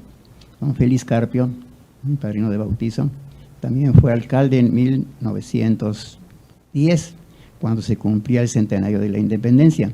Y todo esto lo decimos porque existen todavía documentos donde él cuánto pagaba por que se instalara la energía eléctrica para iluminar por primera vez la fachada del Palacio Municipal. Y la fotografía pues está en el museo y en varios de nuestros amigos las tienen, donde ya el Palacio Municipal está iluminado. Lo iluminó el coronel Félix Carpio. Él era de Acajete, pero vino entre la tropa de Porfirio Díaz cuando Porfirio Díaz entra por esa zona y se va a Tecuá y ganan la batalla. Y después hicieron mi abuelo, Manuel Hernández Bocardo, el papá de mi papá. Entonces él ya estaba muy grande en ese tiempo y entonces él tallaba unas capillitas con las columnas de una sola pieza, las torneaba en un tornito de pedales y las vaciaba. Entonces, tal parece como si estuvieran torcida la madera, pero no es vaciada a mano, como ya hacen algunas cruces también nuestros paisanos, artesanos. Pero esas, algunas tenían 8 hilos, otros tenían 4 hilos, y esa capilla, ya terminada, Porfirio Díaz vivía en la esquina de donde estaba la casa del abuelo. Porfirio Díaz vivió en Huamantla. Sí, en varias ocasiones, aunque él se hospedaba según en la Casa Grande o en Soltepec, pero sus generales, sus coroneles, estaban en los diferentes cuarteles, donde hoy está el Jardín de Niños Joseba Castelar, eran unos cuarteles, otro era frente al Museo Taurino, la casa de don Juan Rivera, en diferentes lugares, lo que era el cuartel viejo de Santana, que está en la calle Reforma con Galeana, también fue cuartel de Porfirio Díaz. Bueno, y esos cuarteles, cuando viene la revolución, claro, desaparecen todos los militares porfiristas y entran los militares del gobierno de la revolución. Ese cuartel frente al Museo Taurino, el que se hizo cargo de él fue el general Celso Cepeda. Entonces el general Celso Cepeda, que era del pueblo de Canoitas, por Guadalupe Victoria, en esa zona. Canoitas está sobre un cerrito que se llama, bueno, el nombre de Canoitas. Entonces, cuando él viene y ve el nicho, sabía la historia de la palma, que Porfirio Díaz dio la palma a la Virgen, dándole las gracias. Y decía esto, que por qué a veces los familiares intervienen, porque ese día que el general Porfirio Díaz le coloca la pequeña palma de oro a la Virgen, mi abuela, María de Jesús Farfán, le coloca su primer vestido bordado en canutillo, como el que ustedes hacen. Entonces, muy bien. El primer vestido que se le coloca a la Virgen fue precisamente a los 2 años de la batalla. Está fechado. El vestido tiene en el reverso del vestido, en la faldita, tiene la fecha de 14 de agosto de 1878, que es cuando lo termina. Entonces la abuela pues, venía de Cádiz, ella nació en esa región de Cádiz, y sabía el bordado estilo mudéjar, el estilo sevillano. Y entonces al llegar a Huamantla, pues ve que se venera en Huamantla una virgen que lleva el nombre de Virgen de la Caridad. Y como ella era devota de la Virgen de la Caridad de allá, de San Lucas Barrameda, entonces le pide al capellán que le permita hacerle su vestido como los que hacían allá ellos para la Virgen de la Macarena y para sus imágenes de los españoles. Entonces logra conseguir, encargan el material aquel dorado de canutillo, que lógicamente el canutillo, aunque le decimos canutillo de oro, no puede ser de oro porque se deshace. Entonces es un canutillo de alambre de cobre, que tiene un baño de oro, lógicamente. Y por eso se forma resorte y ustedes lo cortan para darle el tamaño de la puntada. Bueno, eso lo vino a hacer la abuela. Pero entonces coinciden la fecha en que tiene el vestido, que lo conservan para el Museo de la Virgen, con la fecha en que Porfirio Díaz trae la palma. Así es como comienza esta tradición que ya involucra a más de 4 generaciones de la familia Hernández en la confección de las vestiduras sagradas de la imagen de la Virgen de la Caridad. Pues sí, en días pasados se está preparando unas credenciales en manera de gafet. Veíamos que pues ya son 5 generaciones, porque pues la primera la abuela, luego las tías, que ella les enseñó cuando ella ya fallece. Entonces algunas de las tías, mi tía Carmen, sobre todo mi tía Rafaela, son las que se dedican al bordado del canutillo. Ellas también, pasando los años, llegan a morir, y entonces son las primas mayores. Mi prima Virginia, mi prima Ángela, todas ellas seguían bordando. Ellas también se hacen ya muy grandes. Ya viene mi hermana, que con su grupo de educadoras del Jardín de Niños Joseba Castelar trata de revivir aquella tradición de la abuela. Entonces ella organiza a sus compañeras educadoras de ese Jardín de Niños, que el Jardín de Niños sigue existiendo allá en donde fueron los lavaderos, donde fue su cuartel de Porfirio Díaz, casualmente. Y entonces ellas son las que inician nuevamente, le hacen otra vez su vestido. El primero se lo hacen en seda, ya después se encargan el canutillo por pedido y le hacen su primer vestido bordado. Bueno, y ustedes lo siguen haciendo igual. Hoy son 30 o más de 40 personas, casi 50, las que en diferentes días pues, se van cambiando para ir haciendo pues, todo lo que ustedes van bordando. Entonces, y hay pues, las nietas, las hijas, las nietas, las bisnietas, y hoy hay bisnietas que ya también forman parte de esa tradición, y nietas de algunas de las bordadoras, no precisamente de la familia, pero que siempre han ayudado. Claro. Ayer veíamos una fotografía de la hermana de Jorge Aguilar, el ranchero. El ranchero, ellas viven en Teciutlán, ella es esposa, María Luisa Aguilar, es esposa de Viliulfo Macías. Viliulfo Macías pues es como 4 años más grande que yo, hoy tiene 99 años. Bueno, vive allá y está en una foto que ayer lo veíamos, nos enseñó Augusto la foto, que Augusto sigue bordando también. Entonces ellas, pues, porque los bordados, la mayor parte son mujeres, pero también hay hombres. Está, por ejemplo, este joven que tiene pocos años de estar ahí, bueno, Uriel Cruz. Uriel y Augusto, que ya tienen más Augusto tiempo. Macías, Augusto claro. Macías, pues varios que también apoyan a la Usted bordadora. mismo también borda. Bueno, en ocasiones todavía nos ayudan los ojos a poder ensartar las agujas. Así es. Don José, y se habla mucho de la historia de su familia, como lo dijo desde su mamá, la abuela, las tías, las primas. Se habla mucho de que eran unas mujeres extraordinarias y sabían hacer una gran cantidad de manualidades, de labores, como flores con escamas de pescado. Y hay una leyenda, no sé si sea una leyenda, por eso se lo pregunto, si es cierto que vestían a las pulgas. ¿Esto es cierto? ¿Cómo sucede eso? Porque hay tanto que saber y conocer a través de usted. Bueno, desde luego en muchos lados hay personas que se dedican a hacer cosas a veces increíbles, pero las hacen. Entonces mi tía Rafaela, mi tía Rafaelita, como le decíamos, ella la que tenía mejor vista, yo creo que todas ellas. Y aparte de que bordaban las partes más delicadas del vestido de la Virgen, en todos los otros meses que no hacían vestido, se dedicaba, entre otras cosas, a hacer unas canastitas de un alambre muy finito, alambre alemán, y ese alambre lo iba entretejiendo con hilo.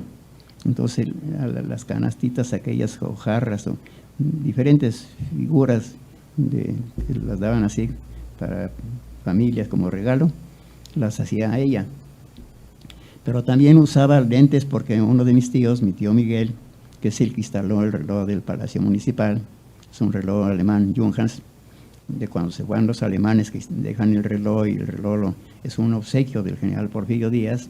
Entonces entre los alemanes que lo venden de la sorpresa, en aquella empresa, entonces comisionan a un relojero para que se quede a cargo de esa maquinaria, y es mi tío Miguel es el relojero. Entonces, pero él de eso vivía, era su profesión la relojería, y tenía una serie de lentes que se atornillaban un lente con otros, iban haciendo así un poquito más largos uno del otro, según la pieza que iba a arreglar. Se iba a tornear un pivote de un reloj de bolsillo, claro, en ese tiempo no había relojes de pulso, entonces él hacía los pivotes, y para eso tenía que usar aquellos lentes que se ponían, ¿no? Entonces él llega a fallecer, mi tío Miguel muere, deja su relojería, pero mi tía Rafaela con esos mismos lentes los volvía a unir, y con esos veía a las pulgas. Entonces mi hermano Alfonso y su servidor teníamos un perrito blanco, un perro d'Artagnan, bulldog, y nos acostábamos ahí, le buscábamos de vez en cuando las pulgas, y en una latita que nos daba mi tía Rafaela, pues ahí poníamos las famosas pulgas con gasolina blanca. La pulga se moría, mi tía con los lentes le quitaba las patitas que le sobraban y dejaba 2 que eran las manos, los brazos, y 2 de las patitas de la pulga, y con esas hacía los novios, y en unas cascaritas de nuez pequeñas le ponía unas armellas y unas bisagras, y se abría la cascarita de nuez, y eran los regalos que daban en ese tiempo, que para alguien que se iba a casar le daban un juego de esos. Bueno, todavía se pueden, las personas que nos escuchan pueden visitar el Museo de lo Increíble, que está anexo al Museo de Cera en la calle de Londres, en la Ciudad de México, y ahí está un par de esas cascaritas que se abren, y ahí están las pulgas vestidas.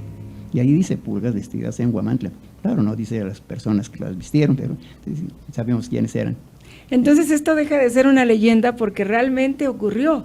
Sí, bueno, está, por ejemplo, el Museo de San Petersburgo en Rusia. Bueno, mi hermano Alfonso tuvo la oportunidad de visitar ese lugar y traer fotografías. Entonces él con su esposa visitaron ese Museo de San Petersburgo y ahí están pulgas vestidas en México. Y son las mismas cascaditas de la nuez, porque en una iban los novios, vestía una pulga de novio y otra de novia, y en una nuez, y en la otra parte de la nuez que se abría, en sus bisagritas y tenía su aldabita, estaba la luna de miel. Ya estaban supuestamente en el lugar donde iban de luna de miel, cerca de la playa, o en algún lugar, en algún jardín. Son detallitos que nosotros veíamos de niños y ya de grandes. Bueno, con esta misma tía Rafaelita, pues se dedicaba, ella estuvo como aprendiendo algo de enfermería con el doctor, se llamaba doctor, pariente de los señores Blanco, los ingenieros Blanco, Amador, Rosendo Amador Fernández se llamaba, el doctor Rosendo Amador Fernández. Le ayudaba a mi tío José como enfermero y mi tía Rafaelita también como enfermera, y aprendió a inyectar. Entonces, cuando el padre Ginés, capellán de la Basílica de la Caridad, del santuario, ya estaba muy enfermo, pues en las tardes ya me decía, acompáñame, vamos a inyectar al padre Ginés. Y como yo era acólito de él, pues me conocía bien, y íbamos a inyectar. Y ahí nos enseñaba, ahí por ejemplo tenía un roperito ahí, y le platicaba a mi tía Rafaela, y vea usted, señorita, estos tenatitos que están allá con moneditas de oro, unos tenían moneditas de 10 pesos, de 5 pesos de oro, que mucha gente en la limosna daba una moneda de oro en ese tiempo. Entonces eso él lo juntaba, y eso era para decorar el santuario que destruyeron. O sea que él nunca tuvo la idea de hacerlo más grande, de hacer otra cosa. Él siempre quería conservar ese santuario, no nada más él, todos los capellanes que estuvieron después de él. Yo ahí conocí primero al padre Ginés, luego conocí al padre Murrieta, pariente de la señora Teresa Murrieta, que era la dueña de la botica nueva. Bueno, conocí al padre, ¿cómo se llama? Tantos de ellos, el padre Pedrito, el padre José de Jesús Mercado. Con todos esos fuimos acólitos. Y entonces iba mi tía Rafaela, la que vestía las pulgas, se dedicaba a inyectar. Y iba a inyectar al padre Ginés, y ahí le enseñaba sus tenatitos que tenían de moneditas de oro para decorar el santuario. Claro, si no han destruido este santuario, si no él, que falleció ya muy grande, de más de casi 100 años, entonces si no ha sido él, otro sacerdote hubiera usado ese recurso y hubieran decorado ese santuario y sería un relicario. Lamentablemente, pues, en ese tiempo nosotros estábamos muy jóvenes, pero la gente mayor se opusieron totalmente a que se tirara el santuario. Pero como en todo había cosas que amenazaban, descomunión y cosas raras que no podían haber sucedido, pero la gente tenía mucho miedo a las excomuniones y a cosas de esas de la iglesia, y entonces optaron por dejar, ya tiraron el santuario, pero bajaron las campanas. Hubo una persona, don Feliciano Rivera Goire, que pintaba, hay familiares descendientes de él, todavía viven algunos de sus hijos, Rubén Rivera y pues varios, la señora Uri Rivera también. Entonces él pintó la caída de las campanas en cuadros grandes de óleo, que afortunadamente conservan algunos de sus familiares, y se ven las campanas como van bajando, algunas cosas hasta con alas, o como si las bajaran los ángeles, cosas de leyenda, ¿no? Claro. Como si las imaginaba don Feliciano. Don Feliciano Rivera fue precursor de la cinematografía en Huamantla, y tuvo una ferretería que tenía su propia gasolinería ahí en la orilla de la banqueta, su bomba de gasolina en la calle, hoy le llaman Andador San Luis, no sé de dónde sacaron el nombre de Andador San Luis, y es la calle Plutarco Montiel, lleva el nombre de uno de los héroes huamantlecos. Bueno, todo eso lo comentamos porque sobre el templo, sobre la Virgen, sobre sus procesiones, sus alfombras, nos pasaríamos muchas horas platicando. Las alfombras, precisamente, nace la idea de las alfombras precisamente en ese santuario, en ese pequeño atrio. Era un atrio de no más de unos 10 o 12 metros, que estaba a la orilla de la calle, estaba el portón principal. Y entonces ahí, pues la gente que entraba a ver las alfombras solamente tenía 1 metro la alfombra estaba en el centro y 1 metro de la pared a la alfombra para circular, para entrar a la iglesia el día de la fiesta. Y aún así, pues, ahí entraban los bailarines, los negritos y todos. O sea que el santuario siempre se usó y tenía su casa de los capellanes. En esa casa, ahí don Tomás Vieira construyó los matachines famosos, que era una idea de los matachines que había en ese tiempo en Guanajuato, en un lugar de donde era el padre Escobedo. ¿Y qué representan los matachines? Pues viene a ser también una copia de danzas españolas. En España, por ejemplo, cuando termina el encierro de los toros, salen a bailar los matachines, los cabezudos, los gigantes, representan a los reyes que hubo en ese tiempo, de Navarra, los reyes de Navarra, y en varias ciudades de España presentan a los matachines. Y muchas de las tradiciones de Huamantla pues nos han venido de España, aunque muchos no piensen que también no nada más nos vino parte de la invasión, sino también nos vinieron parte de nuestra nueva cultura. Tlaxcala tenía una gran cultura, precisamente el Códice de Huamantla lo dice, es un documento que lo hace solamente la gente que tiene cultura. Entonces teníamos la cultura indígena, otomí, tlaxcalteca, náhuatl, si se diga, los mayas, teníamos grandes culturas en Mesoamérica. Pero eso no impide a que ya tengamos una cultura mestiza, que claro, ya mucho de ello, los pintores, bueno, pues ya lo hacen al estilo europeo. Las alfombras que ahorita vemos, que varios de nuestros paisanos que hacen las alfombras, pues toda aquella tercera dimensión que logran en las perlas, en los ojos de la Virgen, en muchas cosas de esas, pues los hacen posiblemente copiando a aquellos pintores, como los que en una ocasión vimos por allá en las Islas Canarias. Hay lugares donde se hacen las alfombras, pero no como las que nosotros hacemos de acerrín pintado con anilina. La anilina, todos sabemos que es un veneno tremendo para la tierra, sobre todo para los mantos acuíferos. Entonces, si esa anilina la sustituyéramos, como hacen en las Islas Canarias, por arena de color natural, no tendríamos riesgo. Pero nosotros tenemos muy cerca de Huamantla, por ejemplo, el pozo de Benito Juárez, que está ya rodeado de tiraderos de basura. Pero si a eso agregamos que una noche que nadie duerme y que todos lo hacen con todo el cariño debido a la Virgen, ¿cuántas toneladas de acerrín pintado recogen los camiones de la limpia? Y ese acerrín es un contaminador de los mantos acuíferos, porque se va a dar a donde está el tiradero, viene la lluvia, se va sumergiendo en la tierra y esa anilina tan prohibida va a dar a los mantos acuíferos. Va contaminando, claro. Bueno, pero eso pasarán muchos años. Se va a tener que hacer, porque de otra manera pues vamos a dañar lo que nuestros nietos van a tomar el agua ya envenenada. Es terrible esta situación. Nosotros hicimos aquí una alfombra. Sí, don José. Hace años, precisamente en el 84, haciendo esta alfombra que no tenía nada de acerrín pintado, ni flores tampoco. Lo hicimos totalmente de rebabas de metal y de piezas de los mecánicos, y los mecánicos herreros, los que hacen las llaves, que tienen su maquinita y sale la rebabita de bronce o de zinc o de níquel, etcétera.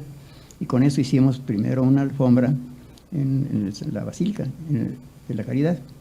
Esta alfombra, con un ovalito como la vemos, estaba rodeada de pícteles de gas que nos prestaron los plomeros que usan estas herramientas, y con rebaba de acero, rebaba de fierro fundido, de bronce, de cobre, de zinc, de níquel, inclusive de aluminio. El manto de la Virgen de Guadalupe estaba hecho de aluminio y de rebaba de acero. La rebaba de acero, los tornos, bueno, los torneros lo saben, de acuerdo a la velocidad que se le da al torno, sale el color de la rebaba. Sale azul, o sale morado, sale un poquito guinda, o casi verde. Todo es la velocidad que se le da al buril, la velocidad que viene la pieza que va a tornear el buril. Entonces va saliendo, y de eso hicimos esa alfombra.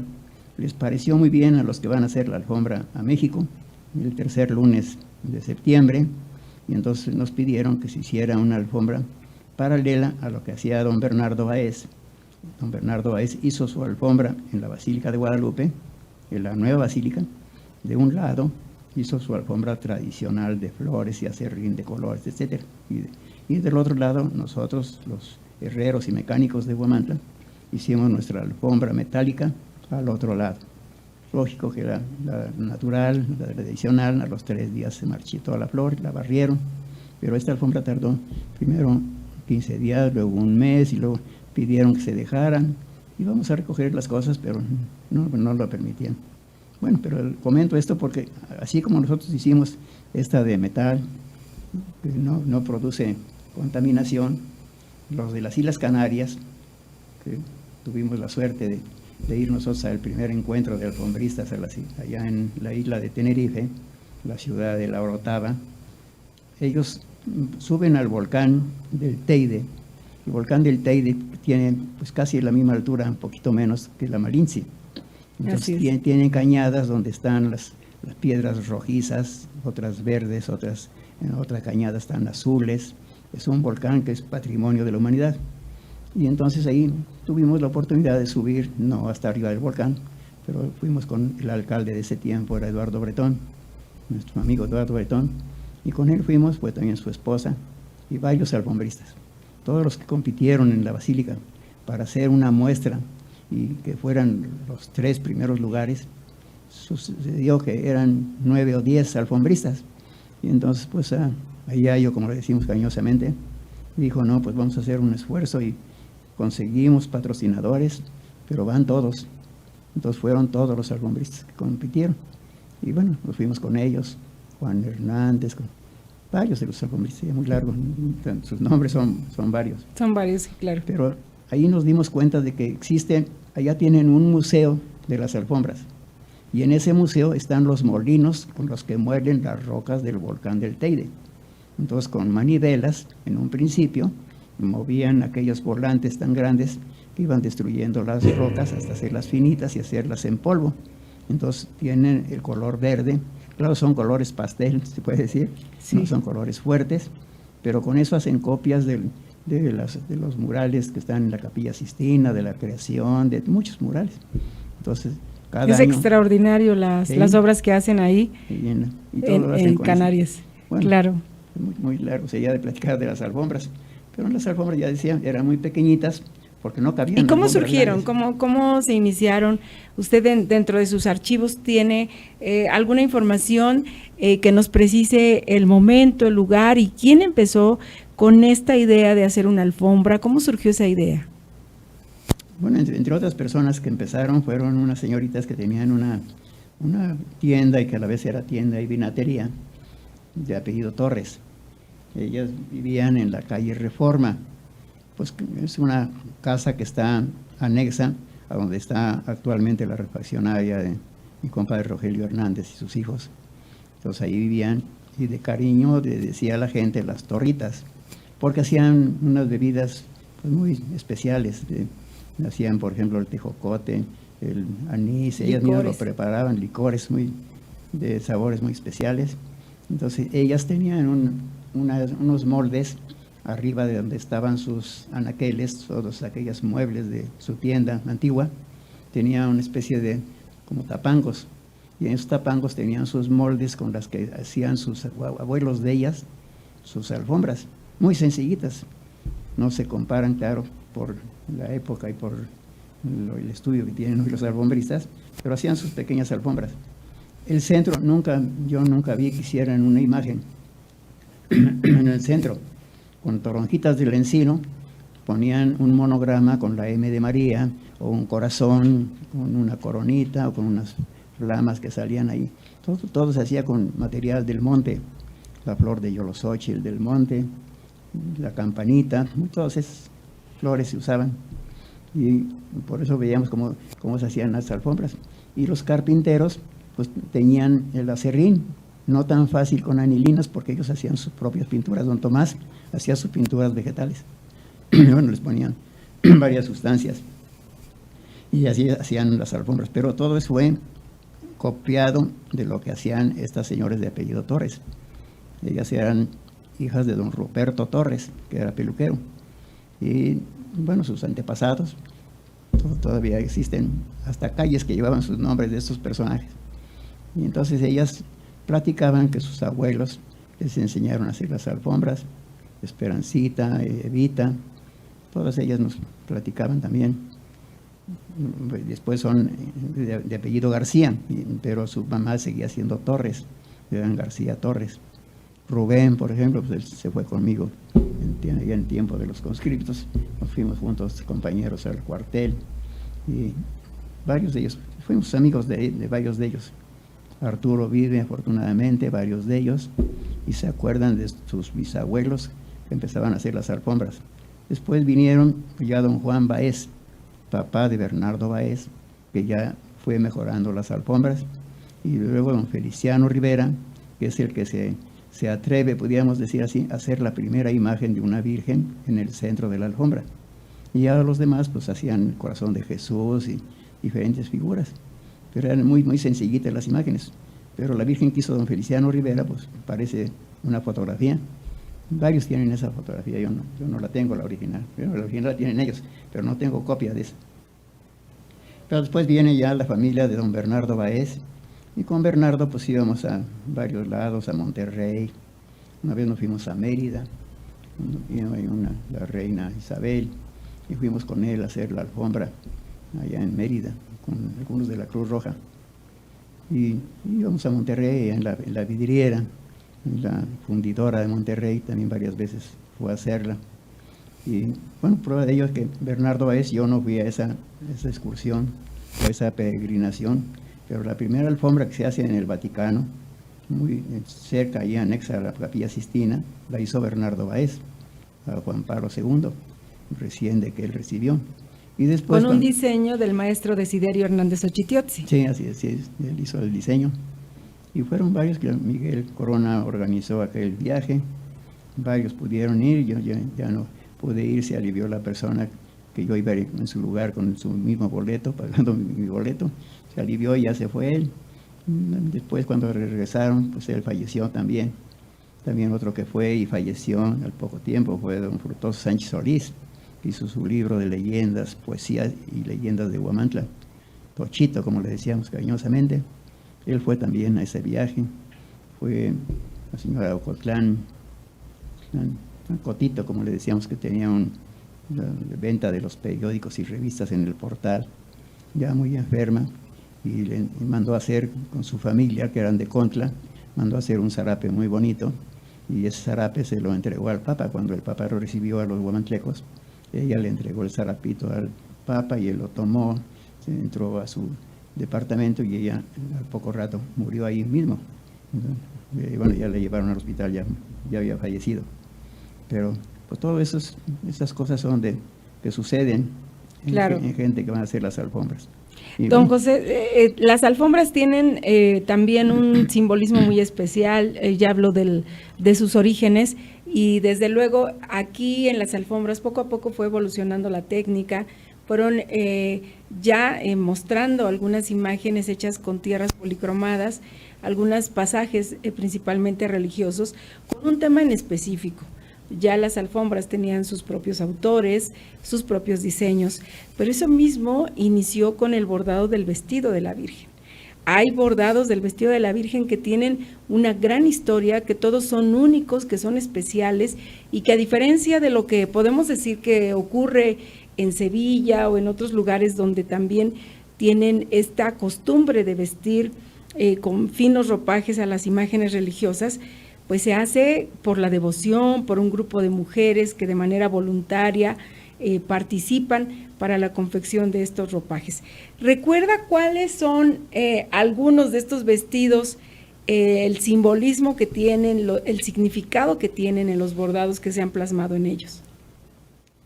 bueno, varios de ellos, el que bordó mi abuela, pues era a base de racimos de uvas, que lo conservan y lo han exhibido en diferentes partes, con los permisos debidos de la iglesia, de los párrocos de la iglesia.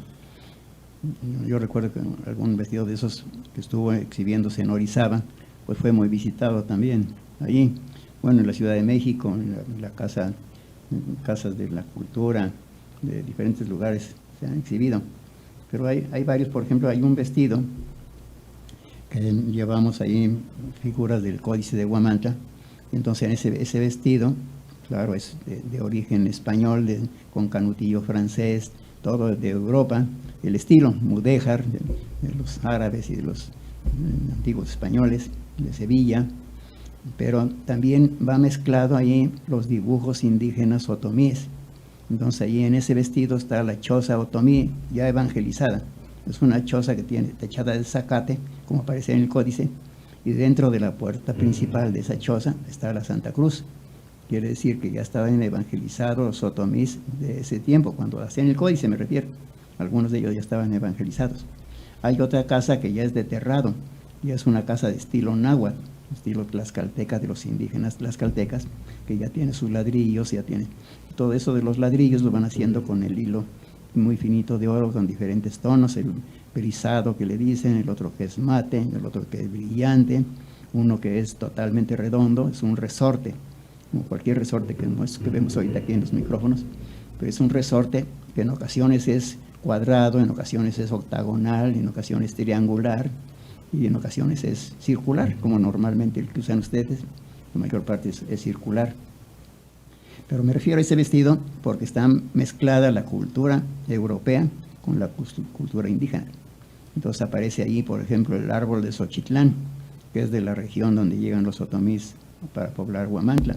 Aparece la flor de Yolosóchil, la flor de Yolosóchil, que normalmente la conocemos como la magnolia. En las huertas de la Basílica de la Caridad hay árboles de magnolia. Ahí muy cerca de la puertita que da a la sacristía está un árbol que florece cada año de magnolia. La magnolia es una flor que mientras está brotando, el corazón está hacia arriba. Cuando la flor pasan 1 o 2 días, se voltea y es la forma de un corazón. Entonces de esa flor le llaman Yolosóchil, porque Yolot es corazón, Xochitl flor. Entonces de ahí sacan un medicamento, un remedio que lo usan precisamente para el corazón. Y lo usaban los indígenas y lo siguen usando nuestros paisanos. Y de eso pues hay árboles allá en la Huerta de la Caridad. Bueno, es el árbol, la flor que se llama magnolia, pues la podemos ver en las huertas de la Basílica de la Caridad o en el pasillito que está muy cerca de la casa del señor cura. Pero hay vestidos que tienen otro significado, por ejemplo la Sagrada Familia. No siempre los vestidos pueden hacer totalmente la figura bordada. A veces la hacen también pintores o personas que se han dedicado, como en el caso del ingeniero Rodolfo Durán, que en varias ocasiones ha hecho el centro del vestido, dibujando los rostritos pequeños de la Sagrada Familia. Efraín Chacón ha hecho de los diseños. Varios de los pintores apoyan a las bordadoras y mancomunadamente hacen la obra de arte. Y actualmente, bueno, están haciendo, por ejemplo, ahorita el vestido de este año, según he visto lo que están haciendo, que es la Sagrada Familia, pero no va pintada, sino va también bordada con hilo de seda. Y bueno, la cantidad que llevan del material, pues también depende de la persona que va a donar el material. En este caso es una familia precisamente de San Lucas, de la familia Aquino, que son descendientes de los fundadores de Huamantla. Ustedes tienen el apellido Aquino. Actualmente nuestro señor obispo, pues es de Julio César Salcedo Aquino. Salcedo Aquino. Entonces, pues conocimos a su mamá, sus tías, bueno, toda esa amistad que se tiene con las personas nos hace a veces saber quién va a donar el vestido, y hoy precisamente lo dona una familia de San Lucas. Así es. Estuvieron posiblemente algunos familiares enfermos y ellos han ofrecido eso, porque gran parte del vestido, no nada más la que dirige el bordado, sino otras personas, pues van recibiendo ciertos milagros de la Virgen, porque todos esos desvotos que antes había y que lamentablemente los desaparecieron, todavía existe uno que Pepe Valdés lo consiguió allá en la Plaza de los Sapos en Puebla, y nos los entregó y lo tenemos en custodia. El momento que el museo se abra, el desvoto va a estar ahí a la vista de todos, y ahí aparece un milagro de la Virgen.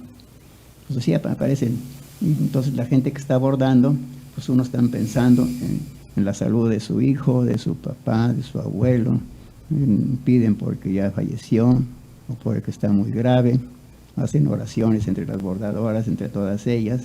No todo el día están bordando y rezando, como en una ocasión Elena Poniatowska, que ella, bueno, todos sabemos, ella no pertenece exactamente a nuestra religión, pero ha hecho un libro muy bonito que se llama Luz de Luna, las lunitas.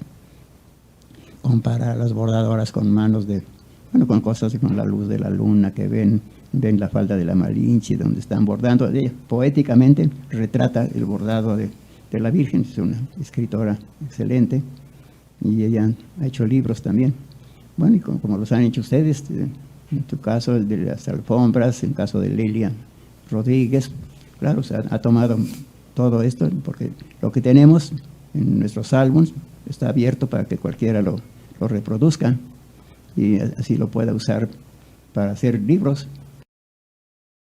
Si nosotros no lo debemos hacer, pues que los hagan otros que puedan usar nuestro material que tenemos. Y siempre participando, don José, toda la colección que tiene, como ya lo mencionó, lo pone abierto para cualquier estudioso del tema, historiador, para cualquier persona que tenga ese interés de reproducir parte de la historia, de la vasta historia que tiene nuestra ciudad de Huamantla. Y bueno, este primer capítulo queremos cerrarlo hablando de cómo se inicia la procesión de la Virgen de la Caridad, que también es otro de los elementos que enriquecen nuestra cultura mexicana, que es una aportación de Huamantla, porque en esa noche que ocurre del 14 al 15 de agosto, se viven momentos verdaderamente especiales en la ciudad, donde tanto el suelo como el cielo se tiñen de color. ¿Cómo empieza la procesión? Según las fotos que tenemos aquí una de ellas, que es de agosto, de 15 de agosto de 1941, y así está fechada en el reverso. Bueno, una foto que yo la conservo también, además de por la curiosidad de la foto, que vienen unas damas vestidas de blanco, cargando en hombros las andas de la Virgen, van cruzando la alfombra que está hecha allí, y a los lados están dos acólitos. Bueno, en 41, pues yo era un acólito ya viejo, un acólito grande. Yo ya estaba, inclusive estábamos cerca del sexto año de la secundaria. Y estoy con un cirial, pero también en la procesión esta vienen, entre otros de mis compañeros, viene Beto, vino mi hermano que cargaba el otro cirial, y la cruz alta que la cargaba Memo Hernández, Guillermo Hernández Sánchez. Y Beto, que también tenía el incensario. Entonces en la fotografía vienen varias personas que se conocen, pero viene también en el centro de Raulito Romero. Siempre le decíamos así los amigos de Raulito, porque era el acólito más pequeño de todos. Entonces él, pues lógico, no aguantaba un cirial, pero sí cargaba la naveta de bronce donde va el incienso, y de ahí el padre Rendón, que era el señor cura de ese tiempo, de ahí tomaba el incienso. Entonces aquí vemos en la procesión al padre Rendón, etcétera, y a todos los acólitos, que pues largo sería enumerarlos. Viene también Jesús Hernández, que era el cantor, compañero de don Arturo Bravo, que era el cantor de la parroquia. Bueno, Chucho, mi primo, también cantaba en la Caridad. Pero viene también al frente un grupo de personas mayores, que son los que logran que el presidente Manuel Ávila Camacho les dé el permiso para sacar nuevamente la procesión, porque ya para estos años estaba muy cerca lo que había pasado de la persecución de la iglesia, y entonces ellos se atrevieron a ir, encabezados por el señor Rafael Domínguez, que vivía allá en México, dueño de la Roca de Oro, ahí en Manzanares 17, y tenía la fábrica de mole. Bueno, pero él lograba hospedar a todas las gentes que iban de Huamantla así con alguna misión de la Virgen, los que iban a hacer las alfombras, los que iban, y en esta ocasión él hospedó a todo este grupo. Con ellos, aquí van las fotografías y las platico porque no las podemos ver en la televisión. Va el señor José Calderón, que vivía frente a la iglesia, y va don Emilio Macías Huerta, don Ricardo Duen, don Rafael Domínguez, don Carlos Romero, don Juan J. Corona, Gabriel Lima Cerón, que conocimos mucho de nosotros, don Jesús Vallejo, papá de Emilio, de Beto, de todos los Vallejo. Entonces va don Jesús Vallejo Flores, entre otros, y van varias niñas al frente. Pero les comentaba esto porque es el grupo que logra sacar la procesión. Entonces, esa procesión de que se tiene memoria, y aquí está fechada, es de 1941. Pero la procesión salía sobre las calles empedradas o se arreglaban algunas con arena. Pero la primera procesión que sale sobre alfombras, sobre tapetes, es de 1943. Entonces tenemos también la fotografía de 1943, donde ya hay un carro alegórico, ya la Virgen ya no la llevan en andas, ya va sobre el carro alegórico adornado con telas. Pero todo esto dio el permiso del general Manuel Ávila Camacho, porque en tiempo de, pues sabemos, de Calles, de Obregón, todo eso, estaban los cultos cerrados. Hasta que llega el general Manuel Ávila Camacho, él es el primero que ya se abre, podríamos decir así, para que se hagan las procesiones en el culto que estaba prohibido, que es el culto externo. Y ya, entonces ya van estas personas que lograron eso, por eso van al frente ellos. Y van, bueno, largo serían contar como lo contaba don Miguel Montiel. Don Miguel Montiel era un cronista nato, sobre todo de la Virgen de la Caridad, porque él ponía en cada calle cómo estaba adornada la calle, y decía, son tales horas de la noche, vamos pasando entre guirnaldas, etc. Así empezaban las procesiones. Muy bien, voy a corregir un poquito que ya se desplazó. Y pues don José, realmente como ya lo veníamos observando, hablar de la historia de Huamantla realmente es embelezarnos, es quedarnos horas y horas y tal vez no terminaríamos, sobre todo por pues el vasto conocimiento que tiene, pero esta será una primera entrega que haremos con el compromiso de estar semanalmente hablando acerca de nuestra historia, de las leyendas, de las tradiciones y sobre todo que don José Hernández Castillo, quien es pues el titular e invitado principal de este programa, nos hable de todas sus vivencias, de sus experiencias y de todo lo que conserva en una memoria prodigiosa. Así que don José, muchísimas gracias, este es su espacio. Y hasta la próxima, estaremos llevándoles pues fechas importantes, las efemérides de los sucesos más importantes que se desarrollan en nuestra ciudad y que verdaderamente nuestra historia es fascinante. La historia de Huamantla, la historia de Tlaxcala, la historia de México y todos aquellos puntos que nos han hecho coincidir en distintos momentos de nuestra historia. Gracias, muchas gracias y con todo gusto. El material está a sus órdenes para que lo conozcan todos nuestros paisanos. Los que no lo puedan ver, pues lo escuchan, lo platiquemos. Así es, don José, muchas gracias y a todos muy buenas tardes. Gracias.